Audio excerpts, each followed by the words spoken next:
আসসালামু আলাইকুম। হ্যালো বন্ধুরা, কেমন আছেন? আশা করি অনেক ভালো আছেন।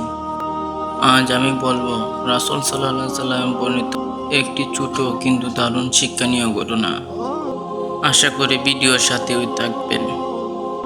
শুনে দেখুন আল্লাহর রহমত কত বড়। একজন ব্যক্তি একবার মরুভূমির পথে চলছিলেন। অত্যন্ত তৃষ্ণায় আর সহ্য করতে পারছিলেন না। তিনি হঠাৎ কুয়ো দেখতে পেলেন। সেখানে নেমে পানি পান করলেন এবং তার তৃষ্ণা মিটালেন।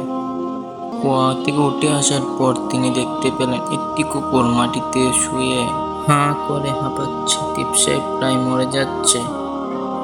লোকটি চিন্তা করলেন, এই কুকুরটি তৃষ্ণায় কষ্ট পাচ্ছে যেমনটা আমি পাচ্ছিলাম।